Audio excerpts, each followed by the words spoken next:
mas vamos reiniciando, não é isso, Humberto? Sem dúvida. Podemos? Então, vamos lá. Eu fiz aqui uma pergunta para você, que está no chat.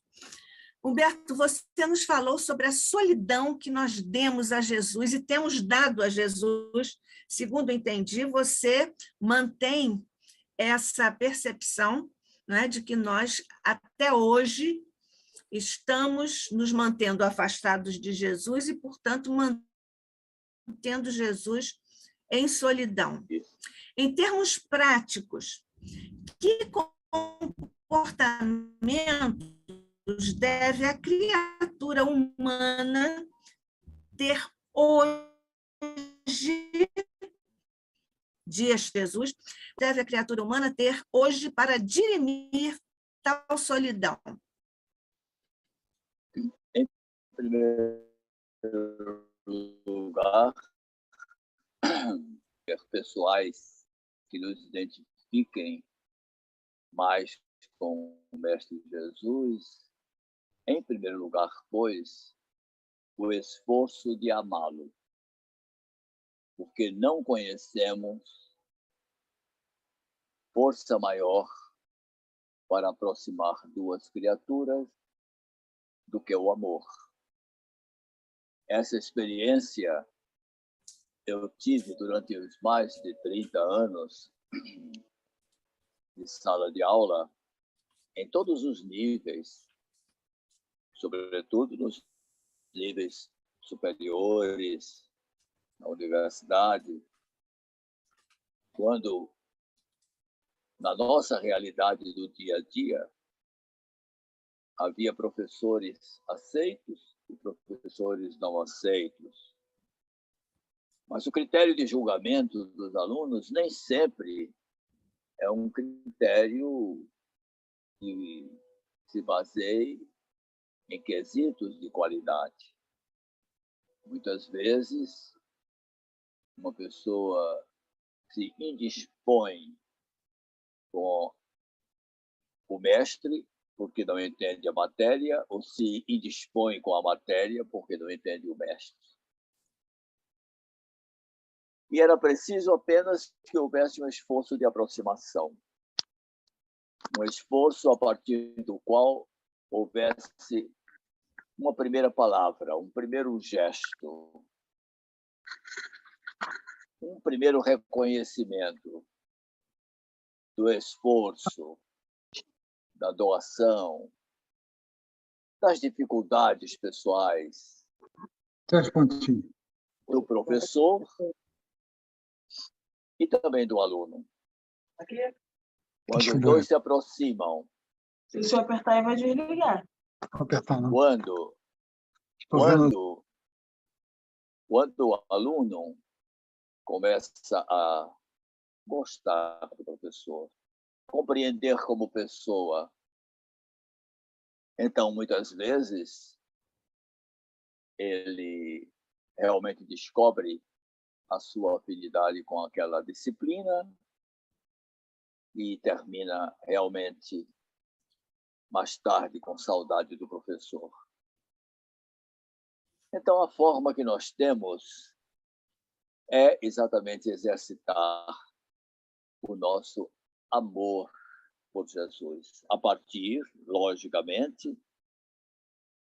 do conhecimento ou do reconhecimento de tudo quanto ele representa para o homem. As igrejas tradicionais, de certa forma, fizeram a sua parte nesta ideia. A ideia, muitas vezes, de fazer representar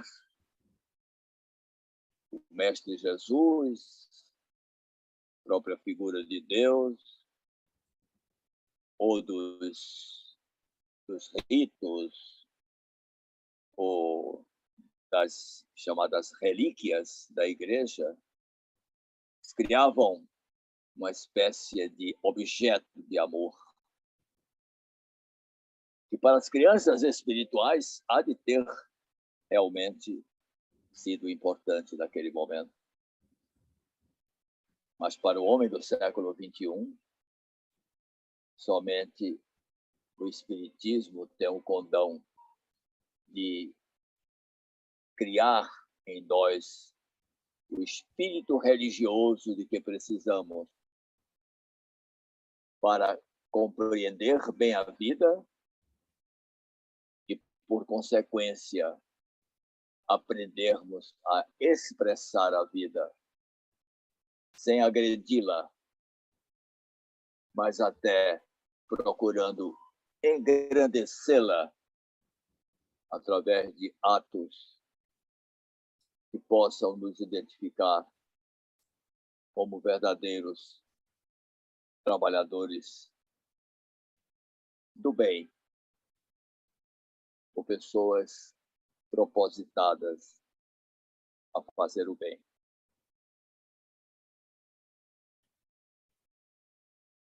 O primeiro passo é amar.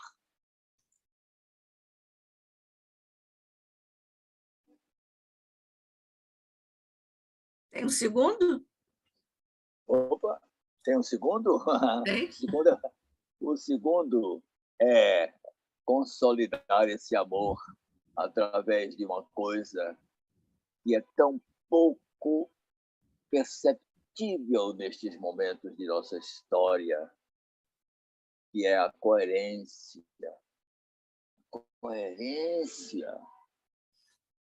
Essa história de você ser coerente com seus valores, coerente com as suas ideias. Não é esta a verdade de Jesus? Onde está a verdade de Jesus? Na visão extraordinariamente bela de Emmanuel. O caminho está na manjedoura. A verdade está na exemplaridade de Jesus, na exemplificação de Jesus. Porque exemplificar para o bem é criar o bem. Muitas vocações são despertadas pelo exemplo daqueles que realmente têm um compromisso com o bem.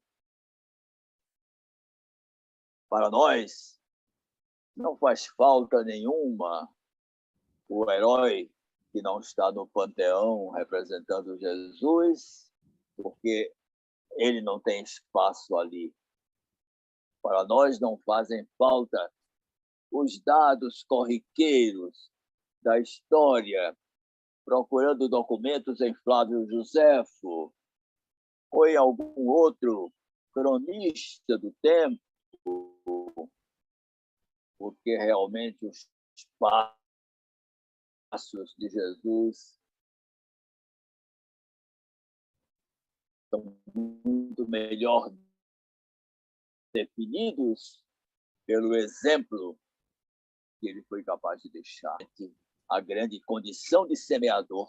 É este exemplo que faz com que Jesus tenha tido os seus seguidores. O apostolado de Jesus não se reduziu às 12 figuras históricas e, mais tarde, a assimilação de um Bezerra de Menezes, de um 13º apóstolo, ou de quem mais possa ter tido esta possibilidade de representar o 13º apóstolo. Jesus tem contado com um apostolado ao longo dos anos. E nós espíritas temos exatamente uma obra que documenta isso. Na hora de codificar o espiritismo, quem é que está presente? Figuras bastante conhecidas da história do cristianismo. Inclusive, figuras evangélicas, como Paulo de Tarso. É ele que volta para emoldurar as páginas do Livro dos Espíritos, do Livro dos Médiuns, do Evangelho segundo o Espiritismo. inclusive dando o corpo à proposta de que fora da caridade não há salvação. De sorte que as sementes que são jogadas, espalhadas por Jesus durante aquele espaço de tempo, por exemplo, sementes que caíram no terreno divinal multiplicador de todos os tempos. Onde quer que esteja uma pessoa comprometida com a justiça, aí estará uma marca do Cristo a identificar como um discípulo aquele cidadão.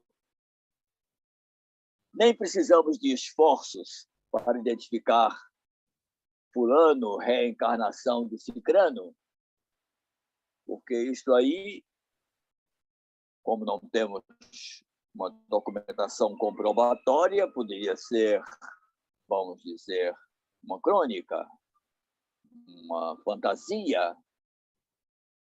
É bastante que nós identifiquemos a pessoa capaz do ato humilde, a pessoa capaz do ato corajoso de enfrentar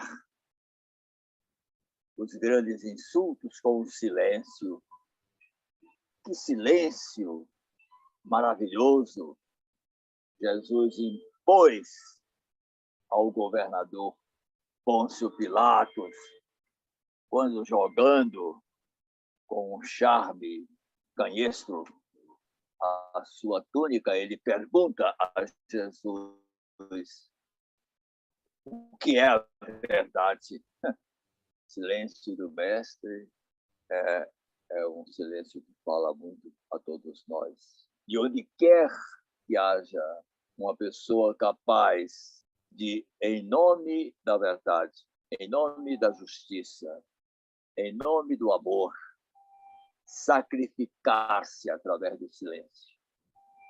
Nada diz, nada adianta, exatamente para não correr o risco, inclusive, de ofender, porque os vaidosos se ofendem com muita facilidade, nós sabemos disso.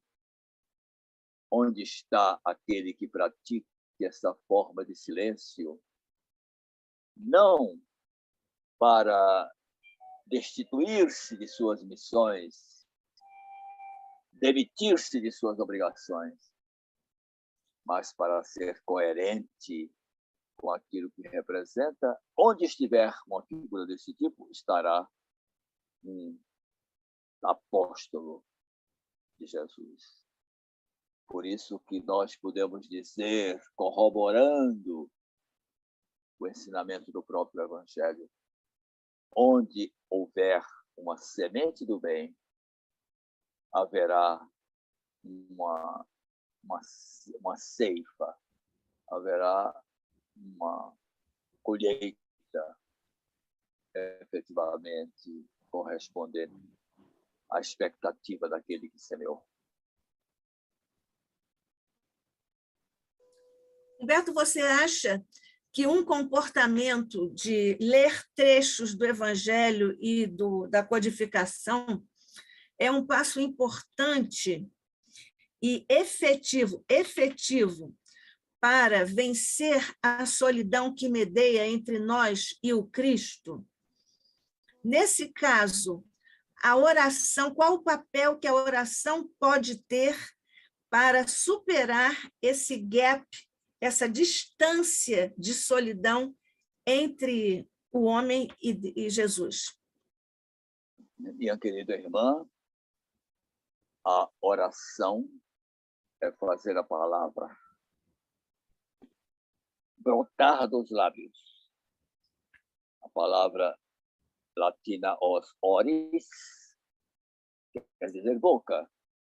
E o que sai de nossa boca perpassa o coração, segundo a percepção do Mestre Jesus. Nós sentimos muita falta da linguagem, de uma linguagem bem articulada. Como me dói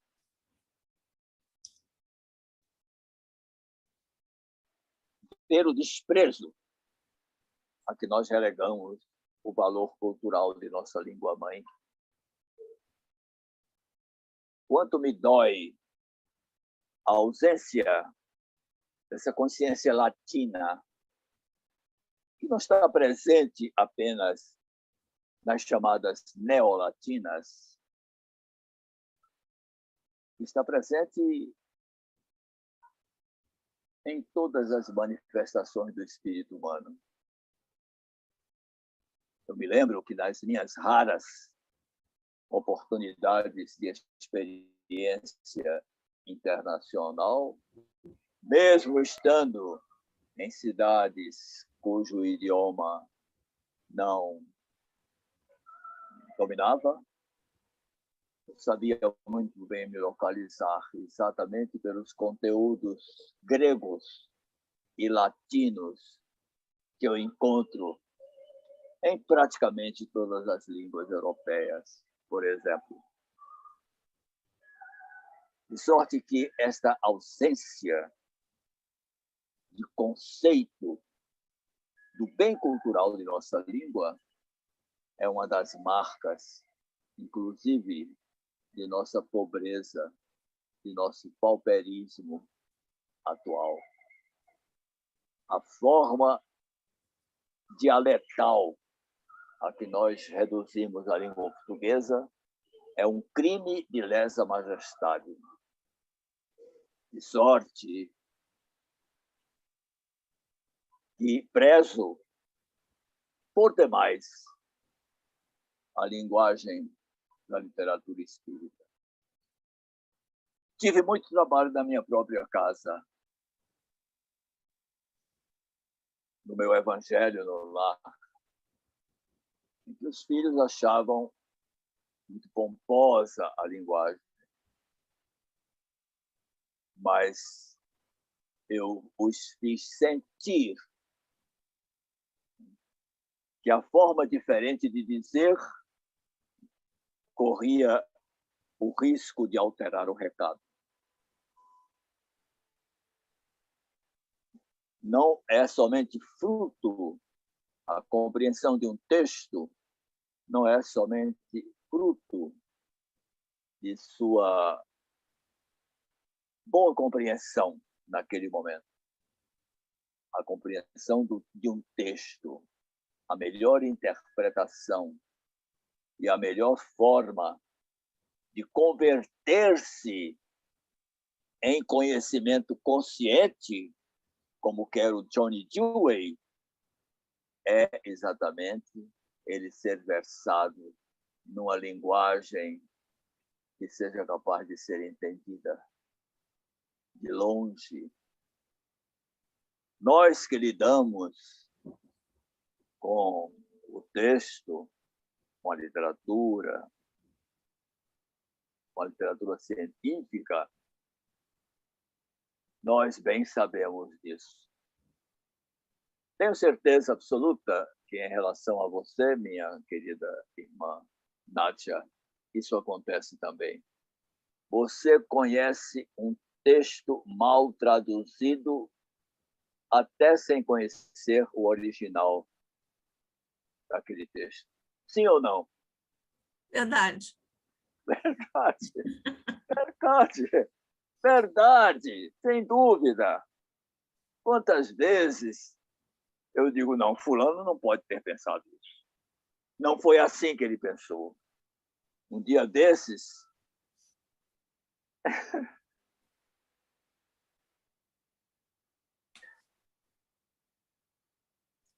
falando sobre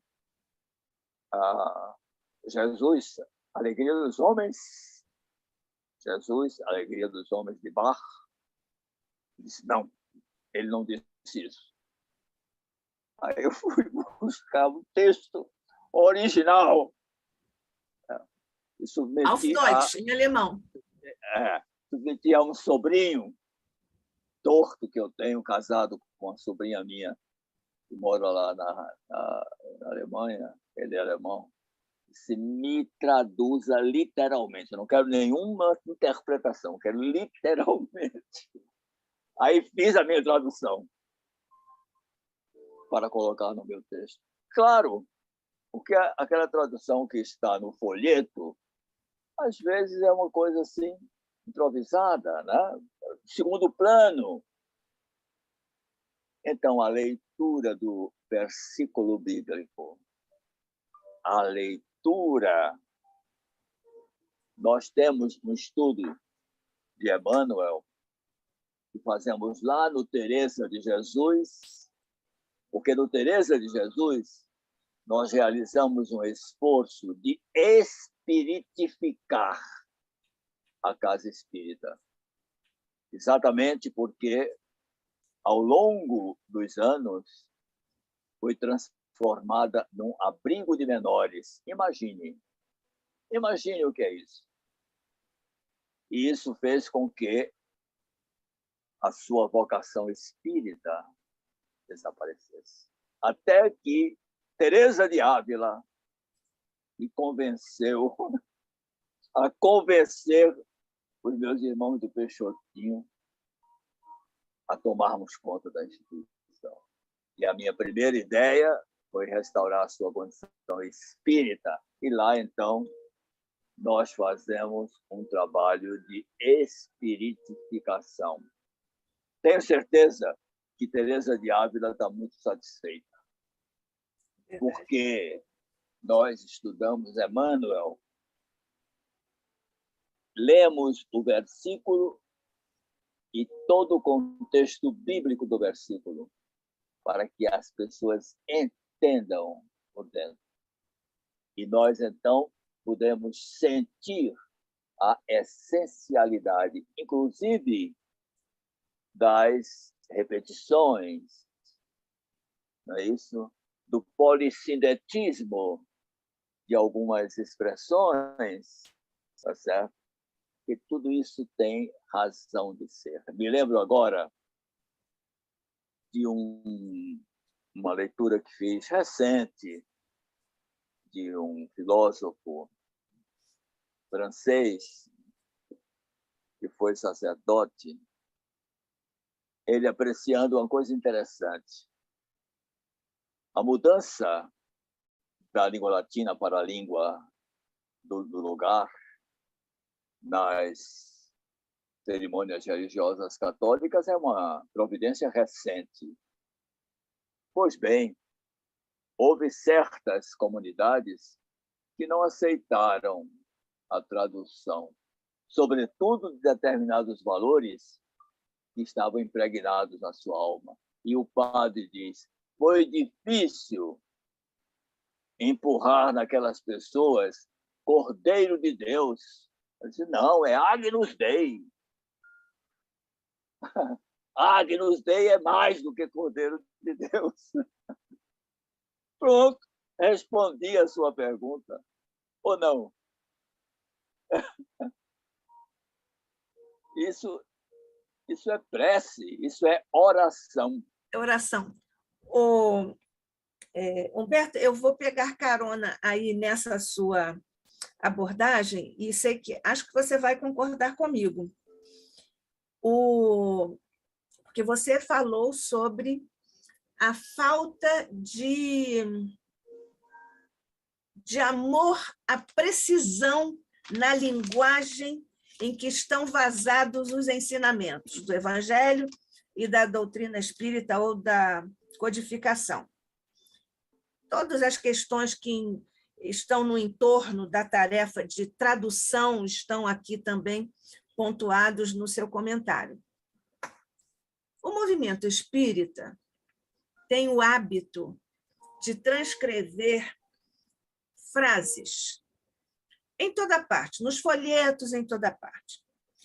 E é frequente nós vermos um pensamento de Emmanuel sem aspas, portanto, com alguma participação daquele que transcreve uma suposta fala de Emmanuel, porque aí, eu estou lembrado mais ou menos de que foi esta palavra,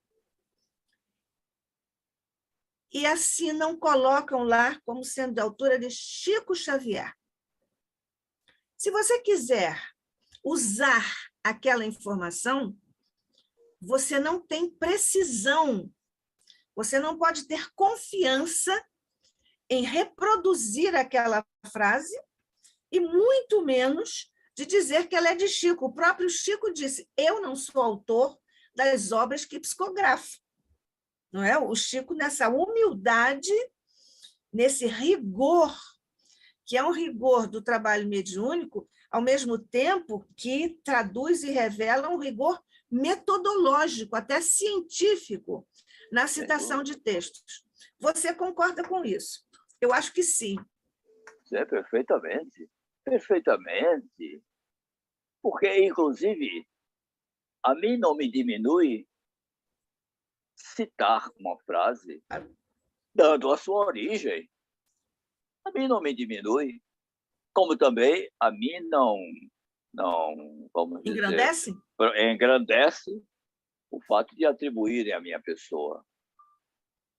Eu, nos meus diálogos com meus filhos, sobretudo numa fase em que a mocidade se revela assim mais egóica, né? Aquela fase em que a criança briga pelo pedaço de bolo de goma. Então, eu repetia muito para eles uma frase que recolhi num livro antigo também. É O Cristianismo do Cristo e Seus Vigários, do Padre Altar. Tradução da Federação Espírita Brasileira. Só os velhos conhecem. Então, o Padre Altar dizia, quem se dá não se esgota, multiplica-se. Eu repeti tanto isso para meus meninos, que depois, quando eles perderam a cerimônia comigo, eles diziam, peraí, papai. Quando eu me preparava para dizer a frase, espera aí, papai, deixa eu mudar de posição, porque nessa posição eu já ouvi milhões de vezes. Pois bem, Nádia, muitas das pessoas que já ouviram de mim isso lá no Peixotinho, na Federação, ou em qualquer outro lugar onde eu milite, omitem a claridade da frase. Aí diz, quem dá não se esgota, multiplica-se. Que absurdo! Quem dá não se esgota. Quer dizer, até não tem inteligência nenhuma essa frase. Por quê? Porque não percebe a nuance, não percebe o detalhe do pronome reflexivo. Né? E é por isso que nós não podemos, de jeito nenhum, desprezar esses tesouros da língua. Não podemos. Parece que é o nosso Essa de Queiroz, que dizia, falo vaidosamente mal qualquer idioma que não seja a língua portuguesa. Vaidosamente mal. Tem mesmo a cara de essa, né? Exatamente. Humberto, nessa questão do uso da língua, do sistema linguístico, etc., você acha que isso afeta também o uso que nós fazemos das palavras quando nós oramos?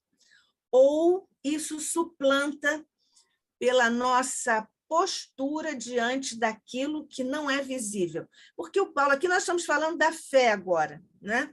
Nós falamos do estudo, agora eu gostaria que você falasse sobre a fé e a oração como, digamos assim, instrumentos, mecanismos para a criatura vencer essa distância em que nós situamos Jesus na solidão. eu vou lhe dar um verso de Paulo Bonfim. Crio e me transformo naquilo que escrevo. Crio e me transformo naquilo que escrevo. Nós não podemos omitir o poder de nossa vontade na hora de nossa prece. É como se nós estivéssemos pedindo com a certeza de que já obtivemos. Porque o perdão divino não é passar panos mornos em nossos erros. É nos doar constantemente. O PER não é o PER é PER, de periferia. Certo? É de completude, é de inteireza, é de completamente. Ele doa permanentemente. Você pedir, meu filho, você tem que saber o que está pedindo. E tem que levar aquela força.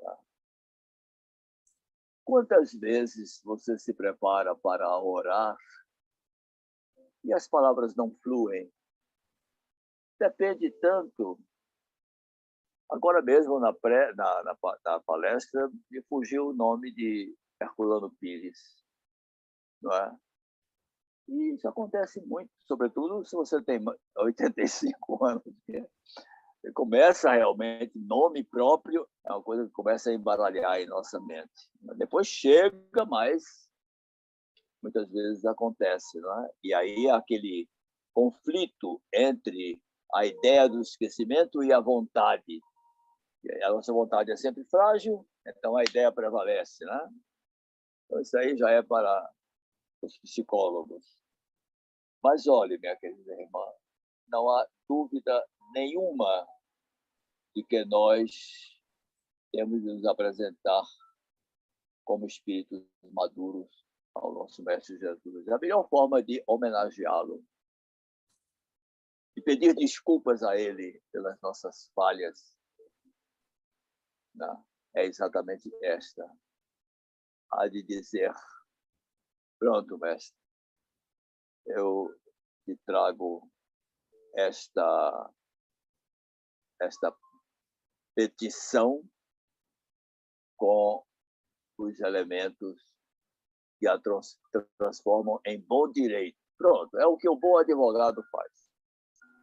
O bom advogado apresenta a sua demanda à justiça, colocando naquela demanda elementos que vão facultar o seu atendimento. Senão ele não é bom advogado. Então, minha irmã, é isso aí. Nós temos de ter essa, vamos dizer, prestar essa homenagem a Jesus. Temos de ser respeitosos a ele, para não propor que ele promova uma injustiça em nosso benefício. De sorte que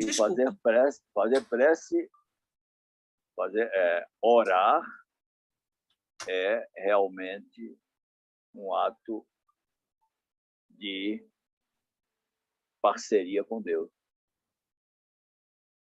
Tá? Parceria. É daí que decorre, por exemplo, no desenho dos marianos, o prestígio de Maria Santíssima. Porque quando ela intercede mais pela sua razão suficiente do que pelo prestígio junto ao filho. É verdade. Falando em prece, é claro que nós espíritas não decoramos preces, isso está bem posto, isso deve vir na espontaneidade da vibração do nosso coração, e pode ser até num pedido, pode ser numa frase, uma prece. Evidentemente, num pensamento só também. Você acha que esta solidão a que nós, digamos assim, quase que condenamos Jesus, não é isso? A palavra não é boa, mas pelo menos aqui nós submetemos Jesus. Impingimos. Impingimos, tá? É melhor. Impingimos a Jesus. Pode vir, ou pode também vir, da dificuldade do homem atual, ainda materializado, ainda precisando tanto de referências de concretude, e, portanto, com dificuldade de lidar ou trabalhar com o não visível. Você acha que essa pode ser uma causa dessa dificuldade humana de vencer essa solidão, esse afastamento de Jesus? Olha, eu não sei se entendi exatamente a natureza da sua Se você me permite, eu dou um exemplo. Sim. Aquela deslumbrante passagem de Jesus com o centurião, que é uma passagem comovente. Afirmação de fé. Nem em Israel encontrei tão grande fé, mas ali está posta uma condição ou um estágio evolutivo da criatura na relação com o não material, com a desnecessidade de concretude. O centurião chegou para Jesus e disse, né?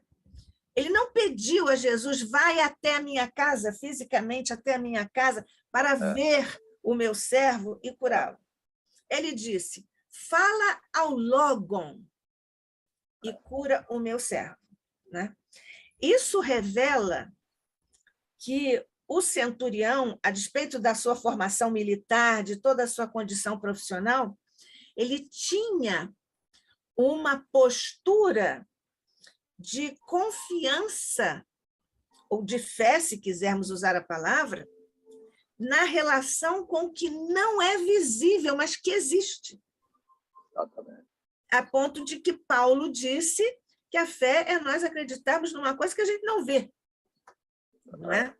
Então, não sei se ficou claro agora a minha... Ficou claríssimo, e é exatamente isso, minha querida, é termos a noção exata do que pedimos e a quem pedimos para nos apresentarmos, não como um pedinte, né?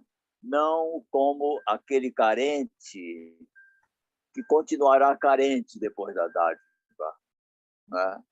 Mas aquele carente que vem quase que confessando as suas falhas e quase que pedindo desculpas, mas reconhecendo realmente as possibilidades, não é, do outro. É isso, é esse tipo de confiança que nós temos de cultivar em nosso Mestre Jesus.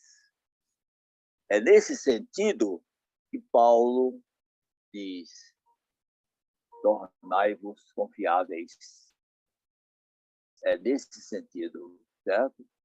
Porque isso aí realmente chama a atenção do doador, digamos assim. Tá?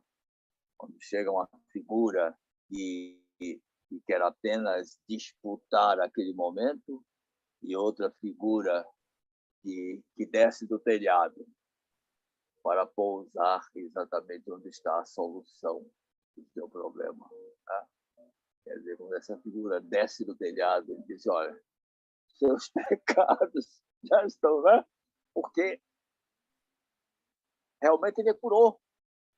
Tua fé te curou, pronto.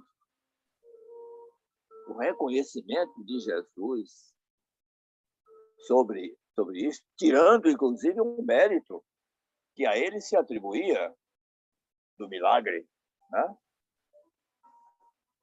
E ele diz, vejam, por exemplo, o comportamento, a dignidade que Jesus suscita do cristão. Tudo quanto eu fiz, todos vós podereis fazer. E mais ainda. Né?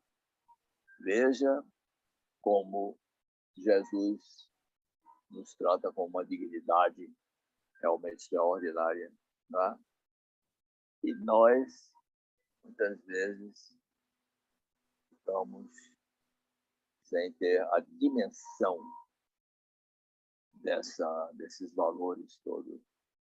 Eu acho que o Espiritismo, chamando-nos a atenção, inclusive para o fato de que nós somos espíritos.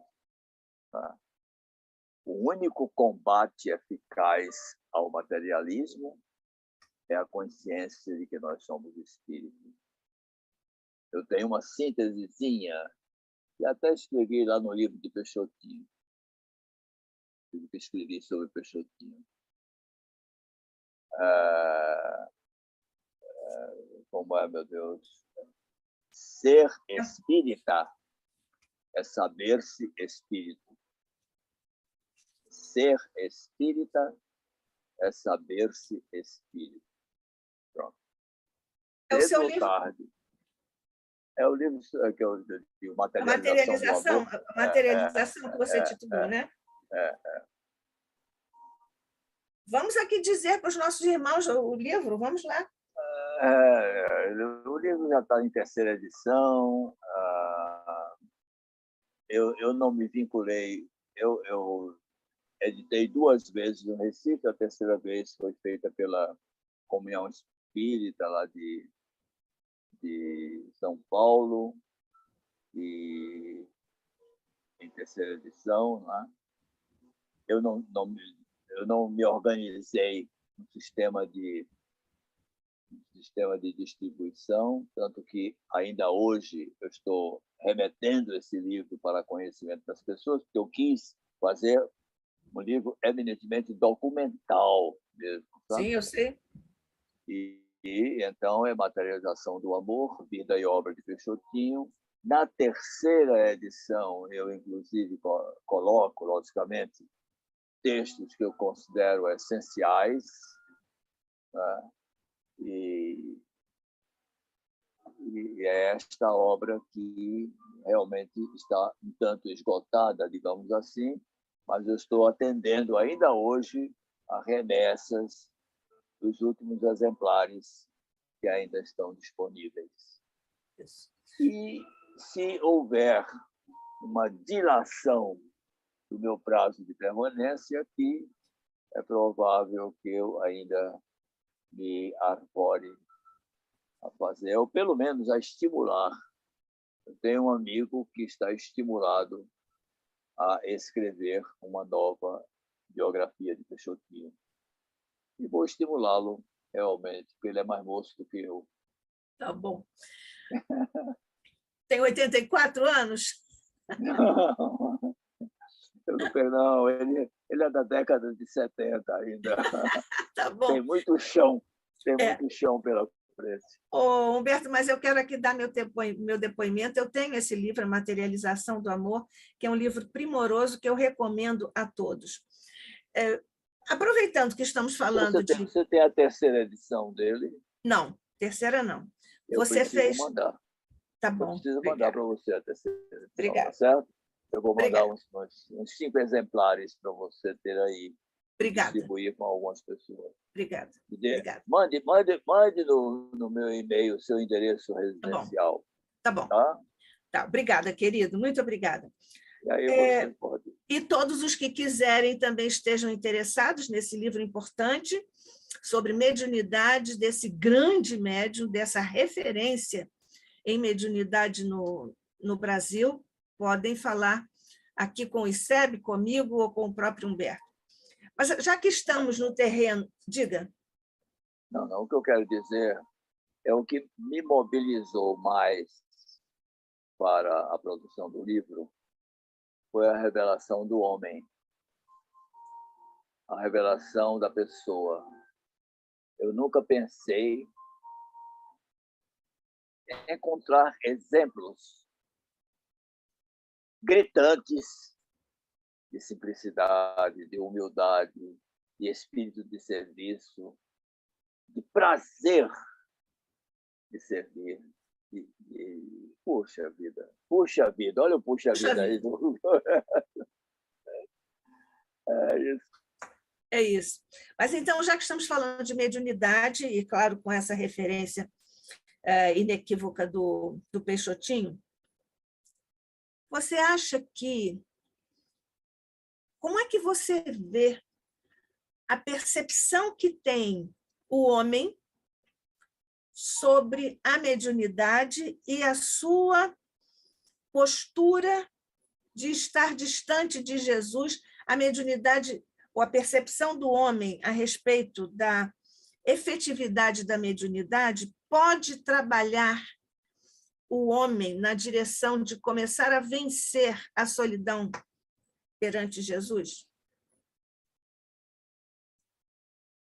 Eu não posso fugir à ideia de que as igrejas institucionalizadas contribuem para essa deficiência de fé. Sabem a partir de quê? Ou sabe a partir de quê? A partir da escassa compreensão do que representou a ressurreição. Os religiosos tradicionais não acreditam na ressurreição. Ou não foram estimulados a acreditar na ressurreição. Há uma página em Caminho, Verdade e Vida de Emmanuel, lá pelos capítulos 118, 119, em que ele diz, é uma carta de Paulo reverberando ou censurando uma atitude qualquer de uma das igrejas dele, né? Em que haveria seguidores da igreja que não acreditavam na ressurreição. E porque admitiam já que a ressurreição pudesse haver em relação a Jesus especificamente, não ao homem. E Paulo diz com essa clareza, e Emmanuel destaca isso. Se Jesus ressuscita, o homem ressuscita.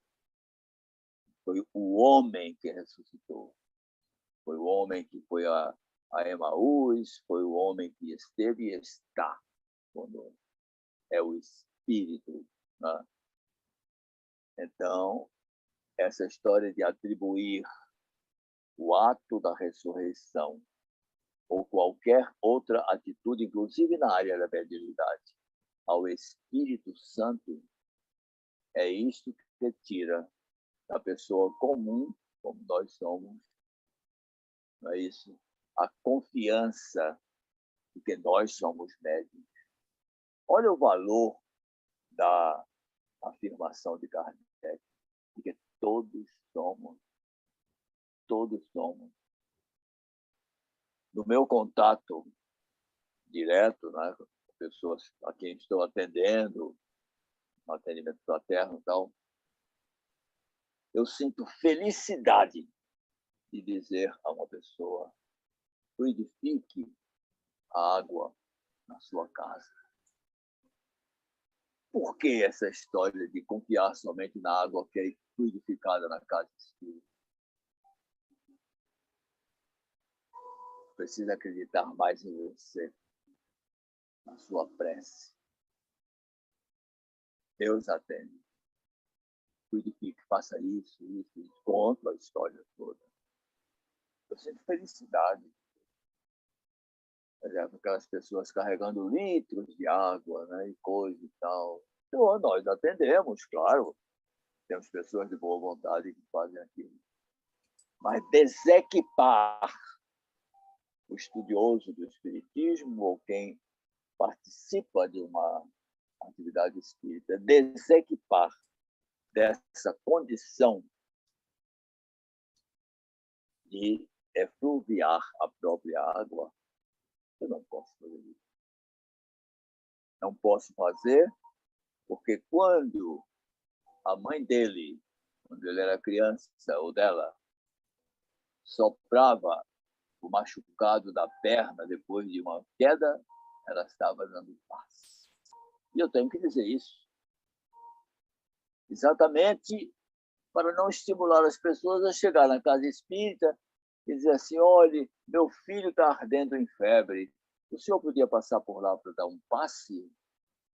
Espera aí, senhora. A senhora é a mãe dele. Ninguém tem mais prerrogativa para dar esse passe do que a senhora. Isso aqui é bonito. Isso é espiritismo.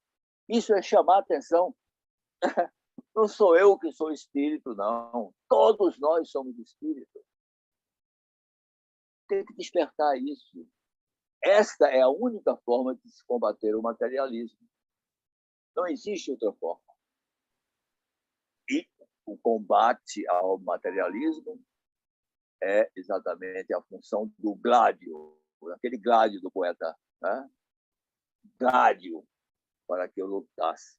Né? O meu Gládio é exatamente para combater o materialismo.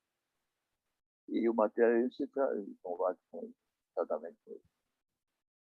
Fico feliz quando leio Adélia Prado, por exemplo, diz assim, olha, nós somos portadores de eternidades. É isso. Eu posso perder essa perspectiva? Não posso. Somos portadores de eternidades. Por quê?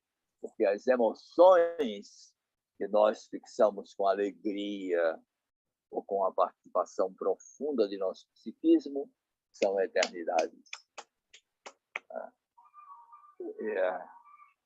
É o espírito, né?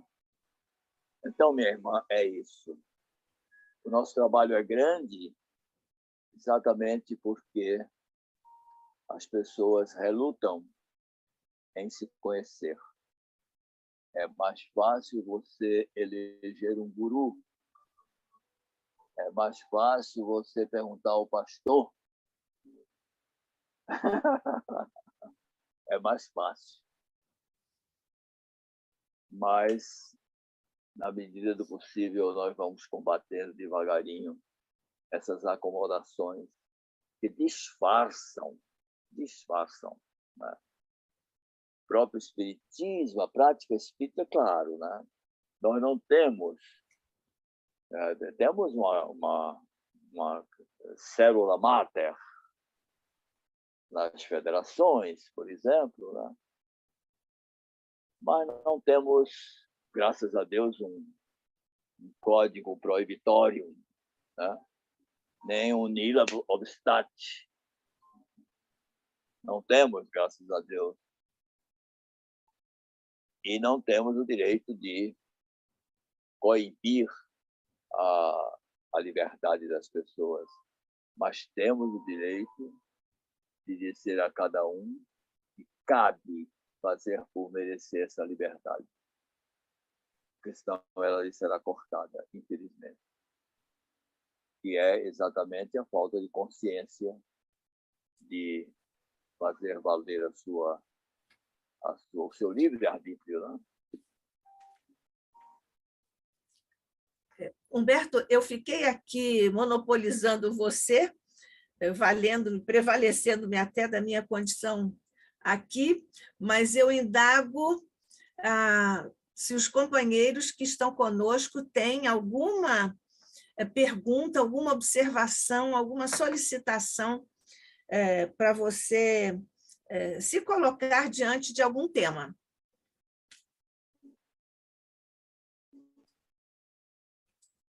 Podem perguntar, porque o Humberto está aqui, hein? Aproveitem. Podem aproveitar o Humberto. Até explorar, evangelicamente, vocês podem explorar o Humberto.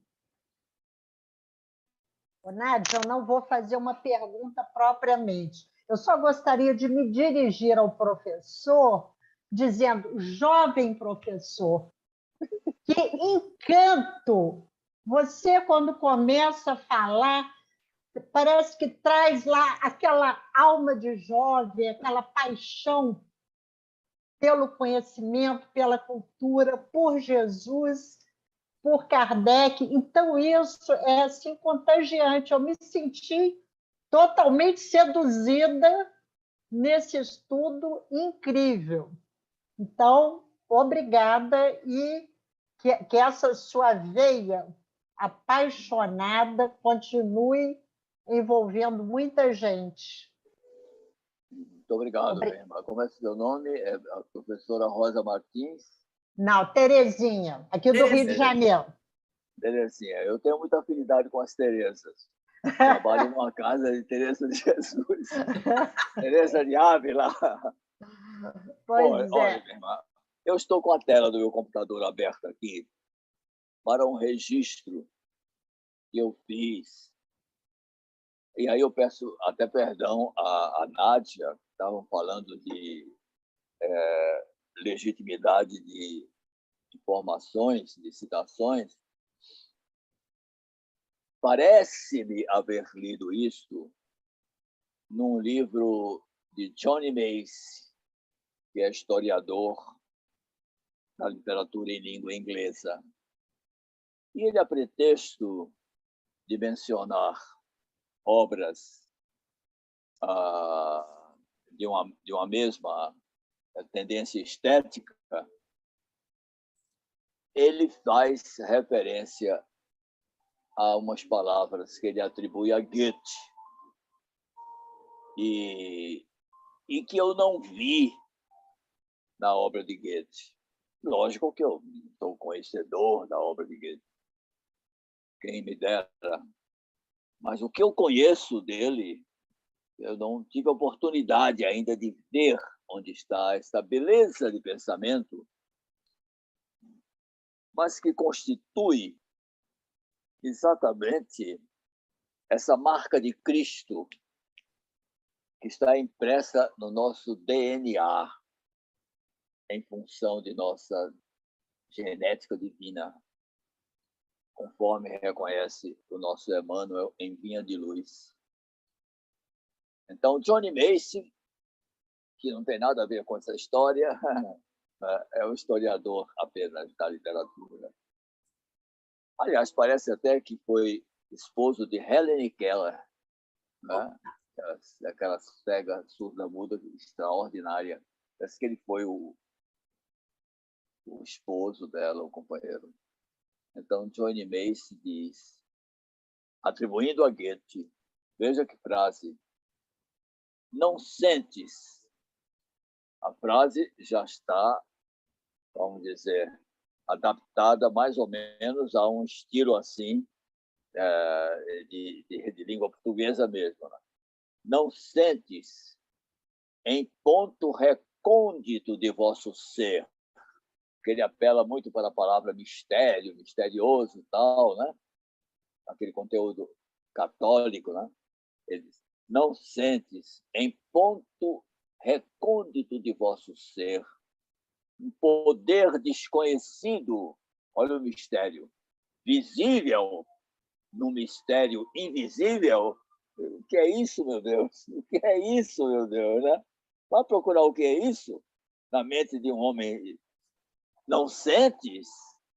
Pois bem, no momento que seja somente teu, oferece abrigo a essa emoção e serás tomado de grande, aí diz, alegria, coração, Deus. De verdade, eu não tenho nome para isso. Oh, que pensamento! Quer dizer, se Goethe não disse isso, deveria ter dito. Cabia perfeitamente, né? Desculpa aí a minha querida Nátia, que estava realmente fazendo esse empenho, né, na legitimidade, na referência correta, mas é isso aí. Esse aí é o tipo da coisa que ele deveria ter dito. Tem plena, vamos dizer, intimidade, né? Plena harmonia, está em plena harmonia com realmente muitas coisas que ele nos diz no registro de suas obras. Mas é isso aí, essa marca é o nosso DNA. É isto que nós realmente precisamos que todos busquem, exatamente para que seja mais legítima a nossa participação ou a nossa colaboração como verdadeiros discípulos do Evangelho. Mais Muito uma obrigado. É mais obrigado, uma... A Terezinha, né? É mais uma oportunidade para eu endereçar minha gratidão ao Goethe, porque ele acabou de falar sobre o que eu vinha falando, que é o não visível, ou o invisível, evidentemente. Né? Então, mais um motivo da minha gratidão ao Goethe, esse grande Goethe. Né? Exatamente. Olha, a Rosa Maria Martins, que é expositora aqui do ICEB, é a nossa especialista em genética, ela é doutorada em genética, ela disse que está muito grata pela sua palestra, viu, Humberto? Cadê você, Rosa? A Rosa está ali. Está dando tchauzinho. Que é uma ação caridosa que ela faz com esse velho. Não, mas olha, você sabe que ela tem rigor científico, viu? Então, e a espírita não ia dizer alguma coisa incoerente com a verdade. Claro. Eu aí também já estou junto com ela. Eu conheço a obra de uma geneticista, como é o nome dela, meu Deus? É autora de Darwin e Kardec. É uma pessoa lá da Unicamp, estado do Rio. Meu nome é Lucy. Infelizmente está me fugindo o nome dela, mas uma obra muito interessante. Ela é geneticista também, integrou pelo menos no quadro da Unicamp de Campinas, né? E tem essa obra Kardec e Darwin, ou Darwin e Kardec. Muito interessante. Eu não conheço o livro, não. Mas, enfim, a Dalva está querendo falar? Ela está aparecendo aqui, não? Eu estou querendo agradecer. Diga, Dalva. Querendo agradecer essa magnífica exposição desse nosso querido, posso chamá-lo de querido, professor Humberto. Foi maravilhosa a sua exposição. Que delicadeza, que amor. A partir da apresentação do depoimento inicial que ele deu sobre o Peixotinho, foi emocionante. E todo o resto da palestra. Eu estou muito grata de ouvir essa palestra, adorando e agradecendo a você também, Nádia, por nos proporcionar isso tudo. E a ele, que coisa maravilhosa, que doçura que ele apresenta o saber que ele tem. Muitíssimo obrigada, professor. Humberto, você está aí ou está caído de emoção? Todo velho é chorão. Meu Deus do céu. Mas eu quero saber o seguinte, a Dalva perguntou se pode chamar você de querido. Pelo amor de Deus, isso para mim é motivo de sagrada emoção. Tá bom. Sabermos, irmãos. No início da palestra, eu considerei isso. Puxa vida, você falar a pessoas que coparticipam, né? Que leem pela sua cartilha, é uma coisa muito agradável, muito boa, porque você se enriquece realmente. É muito bom. Então, para mim, foi realmente, tem sido ou está sendo uma experiência muito importante e muito enriquecedora, realmente. Tá? Para Tem nós outro. Eu selecionei outras joias aqui Isso, do pode conhecimento. partilhar conosco, nós vamos adorar. Vocês conhecem o Berto Roden? Ah, que beleza! O Berto Roden é autor. Eu não somente o conheço, como o conheci pessoalmente. Eu assisti a 2 palestras dele. Era muito menino ainda, mas me lembro... Onde você assistiu, Roden? Aqui, uma no Instituto Espírita João Evangelista, Do Recife? uma obra do Recife aqui, e outra onde eu fiz a minha mocidade espírita, e outra na Casa dos Espíritas de Pernambuco, que foi e ainda é realmente uma instituição de grandes serviços prestados ao espiritismo aqui. Muito bem. Então, o Berto Roden, ele pessoalmente era até... Quando você vê a poesia de Berto Roden, você pensa em encontrar o quê, meu Deus? O Pequeno Príncipe. Você começa a adorar, não é isso? Aí não, ele se apresenta, ele era graúdo, e ele foi bispo da igreja, né? Teólogo, né? Então, ele compara Jesus com o sol. Ele é como o sol, a energia formidável da grande estrela equilibra todo um sistema de planetas, ao tempo em que acaricia as pétalas de uma rosa sem crestá-las. O que é que você acha disso? Eu acho isso lindo. Poesia pura, beleza pura. Selecionei isso para dar a vocês também. Assim como a síntese admirável de Emmanuel, numa página que compõe, inclusive, aquela antologia mediúnica do Natal, todos nós conhecemos, né? Sim. Em que ele diz que a manjedoura foi o caminho, a exemplificação era a verdade e o calvário constituía a vida. Quer dizer, é a vida que exige o cumprimento, exige o sacrifício, exige o testemunho. Você sabe por que a vida exige tudo isso? Porque ela continua a ser professora. Eu digo muito isso aqui aos meus ouvintes, né? Assim, ó, no meu tempo, a professora era professora. Hoje não, é tia. Tia. Para brincar com minha mulher, que ainda conserva um pouco do sotaque carioca, coitada, 62 anos morando no Recife.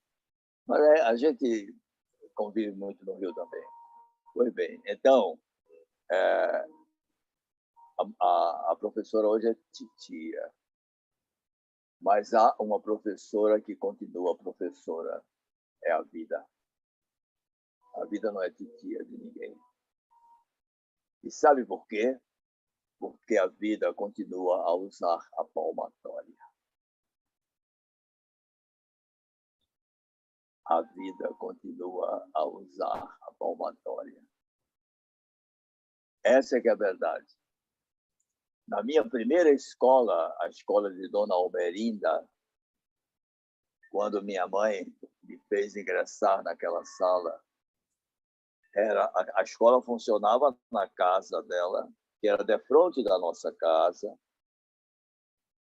e na sala da frente. Então, quando a gente entrava pela porta da frente, estava na sala de aula, que era a sala da casa dela. E no lugar onde, em geral, estava dependurado um crucifixo, havia uma palmatória. Aí eu sempre disse aos meus amigos, foi a maior aula de pedagogia que eu tive na minha vida, por 5 anos. Nunca ninguém me falou tanto da pedagogia como aquele quadro que me acompanha até hoje, que despertou em mim a ideia de que a educação não é somente um direito, mas é também um dever. E essa coisa você não pode tirar da cabeça de menino nenhum, nem de educando nenhum. E a vida sabe disso. A vida não somente continua a dependurar a palmatória no lugar do crucifixo, mas usa também, quando necessário. Eu acho, Humberto, que você, dizendo que recebeu essa lição de pedagogia, na verdade, eu acho que você teve uma experiência de paudagogia. É isso mesmo. Sempre tem que haver um aguilhão, né? Se não houver aguilhão... Olha só, Humberto, o Altamiro, nosso brilhante professor de Esperanto, que continua aqui sempre conosco, ele também deixou aqui uma manifestação para você. Ele disse: para falar sobre a palestra, só posso dizer, puxa vida, como gostei da palestra. Obrigado, professor, por tanta sensibilidade e um modo tão alegre e firme de passar os seus conceitos. Este é o Altamiro. Beleza, muito obrigado, muito obrigado. Muito obrigado, meus irmãos. Eu é que agradeço, eu é que agradeço. Altamiro, excelente. Tá aí, né? Tá aí, veja. Onde foi que você comprou essa peruca, meu irmão? Já veio de quando nasci. De fábrica, né? Veio de fábrica? Veio da outra encarnação. Humberto, mas é invejável, não é isso? É invejável, né? É extraordinário, isso é um charme. Eu tenho um amigo e ele, aos 80 anos, ele era muito alegre, muito feliz na casa espírita, né? E nós fazíamos aquela brincadeira do meu amigo oculto, né? E um dia, brincando naquela coisa do amigo oculto, final de ano, ele disse assim: o meu amigo oculto tem uma linda cabeleira. Aí todo mundo... A turma toda olhou para o amigo oculto, né?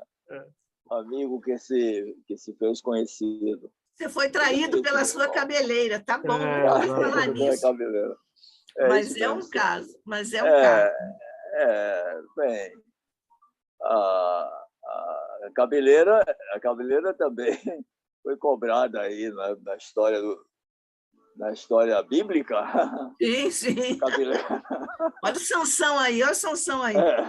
Exatamente. Tem que ter Humberto, cuidado. nós estamos quase chegando ao final.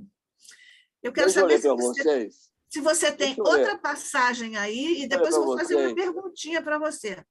Olha, nós temos o conforto de merecer Bezerra de Menezes, você não acha, não?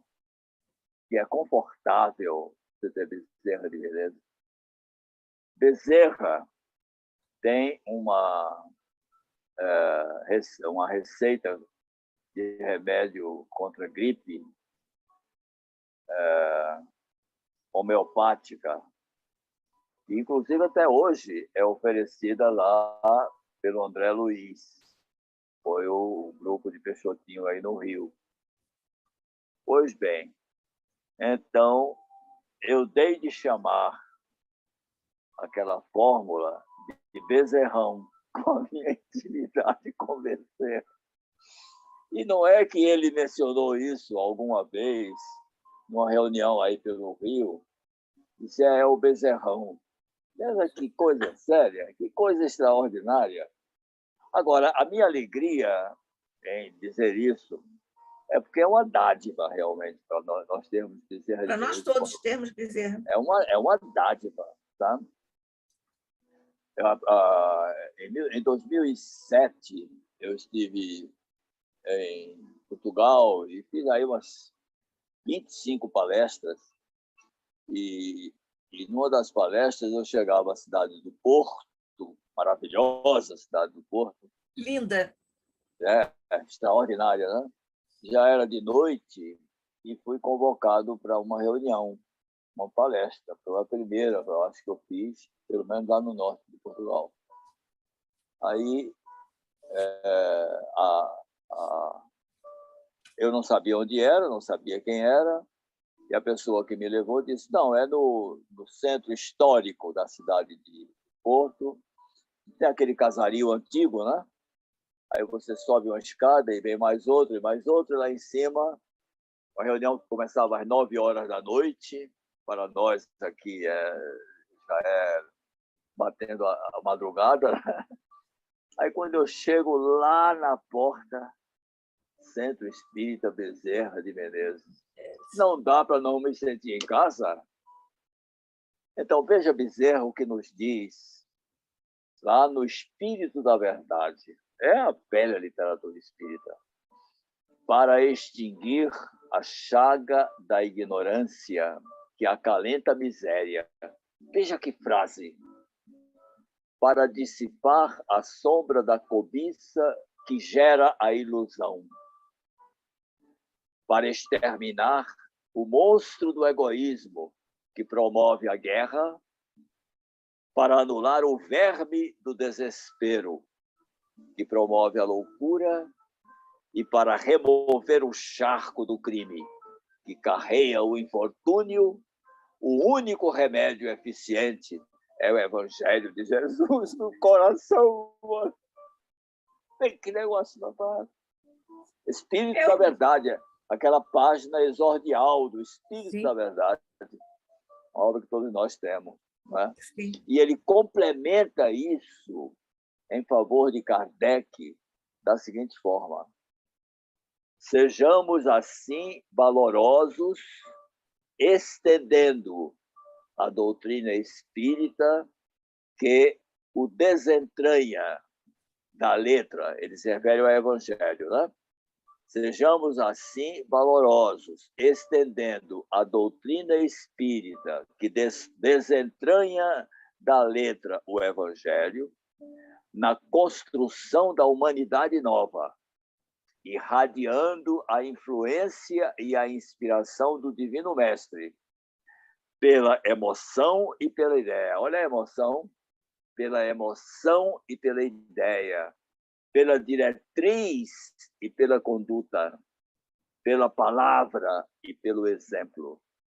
E parafraseando o conceito inovidável de Kardec, em torno da caridade, proclamemos aos problemas do mundo. Fora do Cristo, não há solução. Veja que médico vocês cariocas tiveram. Vejam que médico, Ana. Vejam que político, meu Deus do céu. Vejam que político vocês cariocas tiveram. E é por isso que eu digo, minha querida, você não pode... Agora, para você, Nátia, você não pode ler um texto espírita como quem lê uma ata de Assembleia Geral de Sociedade Anônima. Exatamente. Que é a coisa mais... Né? Não mais pode. Mais mecânica, automática. Você acha que pode? Claro que não. Ah. Pelo que eu já disse antes, não, é evidente que eu não posso. Não é? Não é? Lê aquilo como quem está lendo uma ata de Assembleia Geral de Sociedade Anônima. Vê lá. Mesmo em nossas reuniões, muitas vezes as pessoas vão ler um texto desses pequenos, grandes livros do Emmanuel, Caminho, Verdade e Vida, e todo, né, essa série. O início das reuniões, uma pessoa No André Luiz decorrido, sem leitura interpretativa. Aquilo não chega lá e não irradia para cá, né? Sem dúvida, sem dúvida. É o que eu digo, é a solenidade. Deixa eu Retomar. Hoje é sábado, então é dia de a gente usar uma palavrinha assim mais, né? É uma solenidade íncita. Íncita. Você tem de se ajeitar na cadeira. Se tiver cabelo, como o nosso irmão aí, ajeitar a cabeleira para ler. Porque dizia o nosso Pedro Bloch, né? Que o Rio de Janeiro chamam Pedro Bloch, né? Pedro Bloch, ele dizia que a linguagem é feita para ser encenada. Encenada. Ele era um grande professor de comunicação, de expressão, né? E de fono, né? Ele era um grande fono, né? Fono, Então, a linguagem é feita para isso.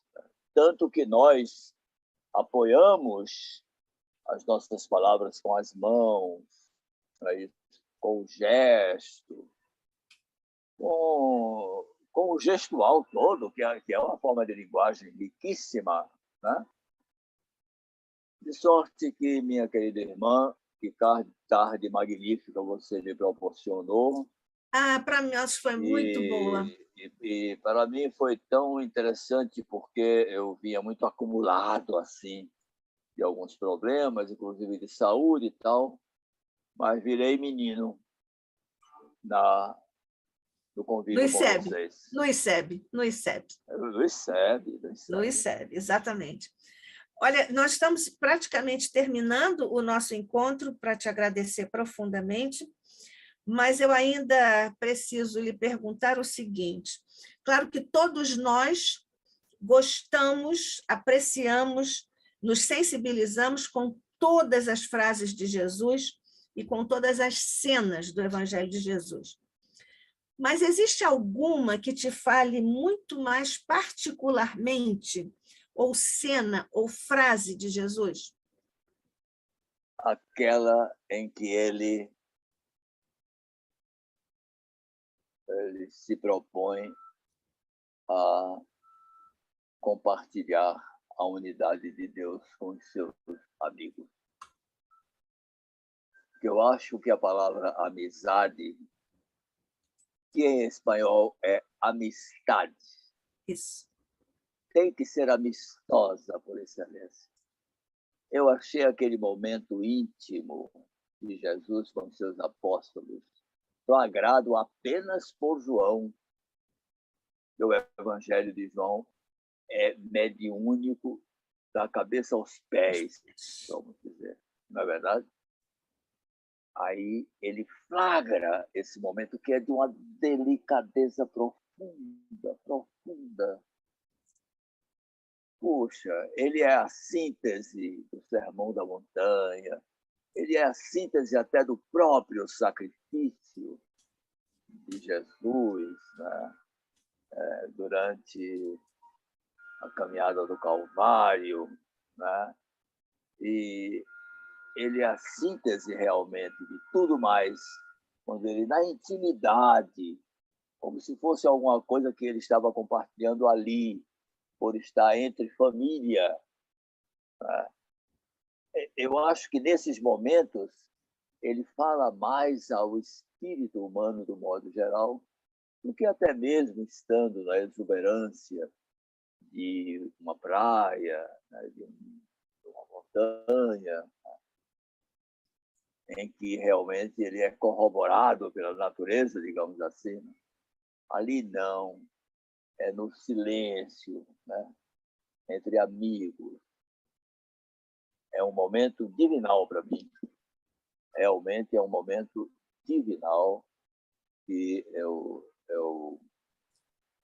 me emociono. Faz muito bem, faz muito bem. Olha, Humberto, a Vilma Valdívia está agradecendo, diz, obrigada, boa tarde a todos. E a Galaxy 11 disse, gratidão pela leveza, alegria, conhecimento. Obrigado, obrigado. Muito obrigado. Eu acho que o conhecimento vem dele, irmão. Eu não falei nada que realmente fosse uma contribuição pessoal. Eu apenas arrumei e para ter o prazer de falar de Jesus e convivermos. Porque não falamos de Jesus, nós convivemos com Ele. Isso aí eu levo essa certeza. Né? Vou marcar esse dia, 29 de fevereiro de 2022. De janeiro. De 2022. Daqui a 500 anos, nós marcamos um comentar isso encontro. com você. Nós marcamos um encontro. Você lembra daquela tarde lá? Lembra, lá no ICEB, em que você se fez menino, não é isso? Você se declarou menino. Ah, sou menino aos 85, não foi? Pois é. Pelo menos enganei direitinho, né? Está marcado enquanto o quê? Daqui a 5 milênios? 5 milênios, é isso? Ou cinco séculos? Eu ainda tenho um pouco do imediatismo da encarnação. 500 anos. 5 séculos, tá bom. Está combinado. Está combinado, encontro marcado, com Jesus sobre nós. Vamos lá. Pois é. Então, Humberto, eu, no momento, não só agradeço isso em nome do ICEB, a sua presença generosa aqui, leve, como disse a nossa irmã aqui, Galaxy 11, leve, alegre. É alegria divina, é alegria do Evangelho, porque o Evangelho é alegria. Você traz isso para nós e, sobretudo, nós sentimos que a figura de Jesus, a mensagem de Jesus, o Evangelho de Jesus habitam o seu coração e a sua fala, não é? As suas palavras, elas são revestidas daquilo que para nós todos é reverencial como amor a Jesus. Então, nós agradecemos a você essa tarde linda que você nos trouxe aqui para o Instituto de Cultura Espírita do Brasil, e acho que posso também falar aqui em nome de todos os companheiros que estiveram aqui conosco, ouvindo você, e nos deliciando, nos envolvendo, nos emocionando com a sua participação, a sua palavra, e vou dizer, hein, com o seu conhecimento. Então, foi uma tarde muito linda para nós no ICEB, e nós agradecemos a você. Você já nos brindou tantas vezes com belíssimas matérias na revista Cultura Espírita, do ICEB, e agora iniciou outra etapa, aqui falando para os nossos companheiros.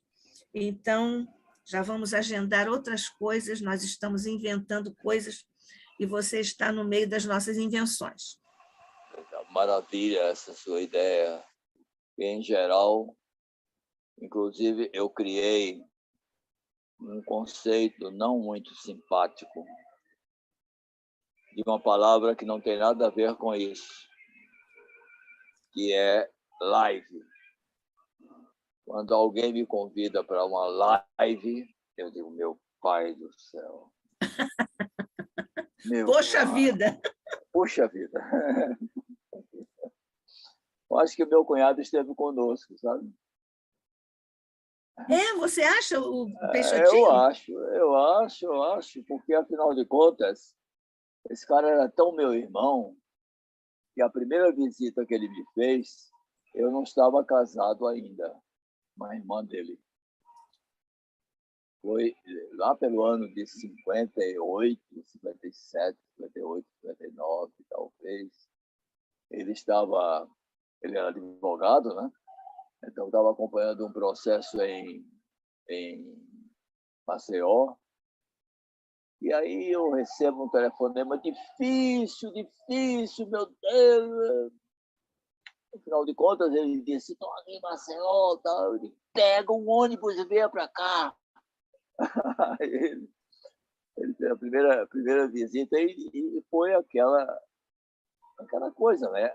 Ele era o único irmão de 7 irmãs, né? Que tinham sido até 8, né? Mas é que a Aracy partiu na frente. Então, realmente, quando eu cheguei na vida dele, tão cedo como cheguei, nos transformamos realmente em irmãos e a presença dele no Recife, os meus amigos do Recife ficaram amigos deles, os amigos dele do Rio ficaram meus amigos também. Então, foi tudo muito... Então, numa hora dessas, falando dessas coisas e do pai dele e da mãe dele, como nós falamos, eu não duvido nada que ele tenha tido esse recreio, sabe? Mas você sabe que no início nós fizemos uma prece e enviamos vibrações para ele. Você viu, né? Todos nós que estávamos aqui unimos os nossos corações em gratidão a ele por tudo que ele fez e representou e representa para nós, não é isso? Agora, uma perguntinha bem assim de fofoca. Sim. Alguma vez o Peixotinho disse a você que a mediunidade dele trouxe a ele para um processo alguma informação ou algum caminho, alguma sinalização para a solução e encaminhamento do processo? A mediunidade chegou a ajudá-lo nisso? Não, a mediunidade para ele foi realmente a oportunidade de resgatar um passado remotíssimo em que ele integrou, inclusive, navios pirata, onde foram afogados, ou eram afogados, mas os conquistados, porque era uma coisa que acontecia antes de Jesus. E a presença de Jesus, pelo menos, alterou o panorama, até mesmo dos conquistadores. O que é difícil de você aceitar, mas quando os conquistadores deixaram de matar, de dizimar o exército inimigo para escravizar os homens, aquilo já era um sinal de atenuação, veja só, né? E então, Peixotinho dizia sempre isso, depois daquelas crises que ele tinha de sufocação completa, que deixava os olhos injetados, né? E em nós que estávamos juntos, uma sensação de incapacidade total, sabe? De impotência para ajudá-lo, para pegá-lo, tal. Ele dizia com aquele bom humor, né? Não é sopa, não. Não é sopa, não. Mas, graças a Deus, me livrei de mais um. Quer dizer, realmente, a mediunidade foi tanto que ele jamais promoveu uma reunião que não tivesse por fundamento os cuidados de uma pessoa que estava necessitando de assistência médica, de assistência à saúde. Era peça indispensável às suas reuniões, uma maca, uma cama clínica, onde ficavam pessoas que eram atendidas. Era o principal motivo da reunião. Mas é isso, minha querida irmã. Muito obrigado. Mas o que eu quis dizer é o seguinte, às vezes nós estamos com uma questão para resolver e vem-nos uma ideia, uma ajuda espiritual.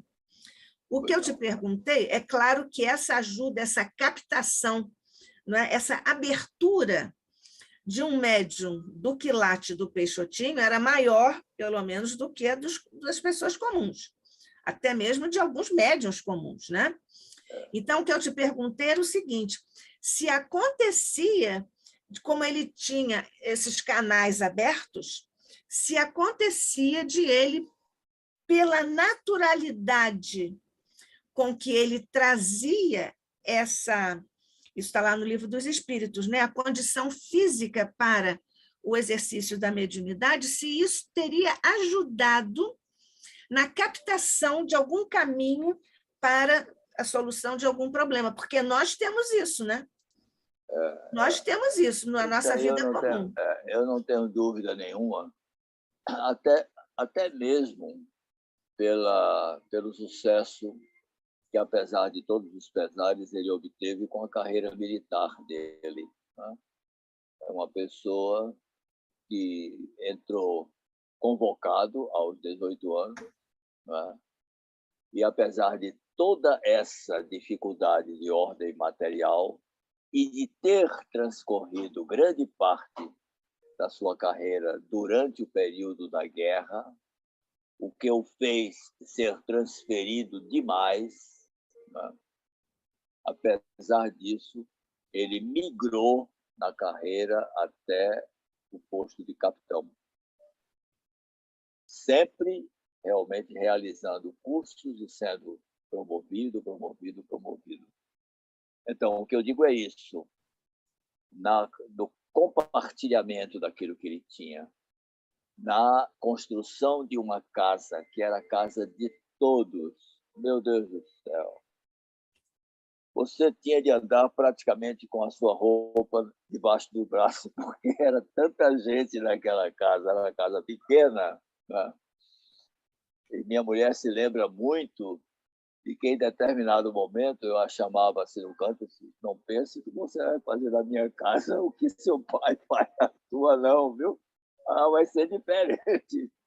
Quer dizer, a capacidade que ele e Baby tinham de multiplicar, não é? Tenho certeza absoluta de que era uma manifestação espírita ou espiritual por excelência, não é? Ele é aquele personagem do livro Ave Cristo, que era o padeiro que abrigou Lívia, né, quando ela teve os olhos vazados, etc. Ele e ela também. E ele sabia disso, mas nunca tinha dito a ninguém. Quem nos disse isso, disse a família, foi Chico Xavier, por ordem de Emmanuel. Então, é isso. Gerson Monteiro falava sobre isso no debate lá na Rádio Rio de Janeiro. Exatamente. Que bom, que bom. Você falou na casa do Peixotinho, casa pequena, mas povoada de amigos e familiares. Você se refere àquela casa? A Rosa está pedindo licença. Boa tarde a todos, obrigada ao palestrante, maravilha de palestra. Ela precisa sair, que ela vai para uma reunião lá no centro. Um beijo, Rosa. Quando nós estamos aqui no Rio, e nós ali em Copacabana, nós descemos uma ladeira um tanto íngreme, do lado esquerdo, existem umas casas pequenas que eram para os oficiais do Exército. Era a essa casa que você se referia? Não. Eu já peguei a família residindo em Campos. Ah, tá. Foi a casa em que ele veio a falecer em 66. Ah, tá. Porque aquela casa também me parece bem pequenininha. Ele residiu aí no Rio, já que era muito transferido, né? Mas uma das residências mais permanentes dele foi na Urca, onde há também casas a serem ocupadas pelos militares né? Na Praia Vermelha. Isso. Né? É isso, então, meu irmão. Maravilha. Muito obrigada, maravilha mesmo. Obrigado a você. Olha, mais uma vez nós te agradecemos, viu, Humberto, pela excelência da sua explanação, pela delicadeza, pela emoção que você nos trouxe, falando de Jesus, pelo que nós todos somos muito gratos a você, viu? Muito obrigada. Deus te abençoe. Boa noite, e te cubra sempre de bênçãos e todo o teu trabalho e todos os teus caminhos com a paz de Deus e a alegria divina e a presença de Jesus. Nós vamos fazer uma prece juntos, rogando-te, Mestre, nesta hora, aceites a nossa gratidão, um preito emocionado pela presença do nosso querido irmão, na vibração a respeito da tua figura, da tua mensagem, do teu evangelho. Nós te agradecemos ainda, Jesus, por toda a cobertura que tivemos, por todas as emanações, as vibrações que o estudo desta tarde pôde liberar em benefício de tantos irmãos em necessidade, porque daí, Mestre, nós sentimos e sabemos que foram liberados fluidos de amor e de consolação para irmãos nossos que estão em dificuldade. Pela tua presença, Mestre, por essa caridade adicional em nossa reunião no Instituto de Cultura Espírita do Brasil, e para ele ainda te rogamos a multiplicação de recursos e bênçãos para que continue em sua trajetória de trabalho de doação e de trabalho no bem, em todas as manifestações e os locais onde ele oferece a sua sensível contribuição. Ilumina, Mestre, todos os locais que trabalham na esfera do bem no planeta. Enviamos agora juntos, num exercício de fraternidade, as nossas vibrações para, pela multiplicação e pela matemática do amor, pelas tuas mãos, possamos enviar essas vibrações de solidariedade e de amor aos nossos irmãos em humanidade que atravessam duras provas. Multiplica também as bênçãos por sobre todos os mentores desta casa. Envolve o nosso querido César Reis em vibrações de recuperação para que, o mais cedo possível, possa voltar ao nosso convívio direto. Agradecemos a todos os irmãos que em ambos os planos de existência estiveram conosco nesta reunião de amor. Agradecemos a nossa querida Fátima Meirelles, nossa companheira, a quem agradecemos não só a gentileza e o carinho, a disponibilidade de sempre, a nos colocar aqui na pauta e no ar para o mundo. Graças te damos, Mestre, hoje e sempre. Ainda te dizemos que agradecemos antecipadamente as bênçãos que, por certo, tu farás jorrar por sobre o nosso painel de fevereiro, que iniciaremos no próximo sábado com a tua bênção, a tua proteção e o teu amor. Graças te damos hoje e sempre, sob o olhar de nosso Pai. Assim seja. Assim seja. Muito obrigado, meu irmão. Um abraço grande. Deus abençoe sempre. A todos nós, querido. Muito obrigada. Todos nós. Um beijo. Um beijo.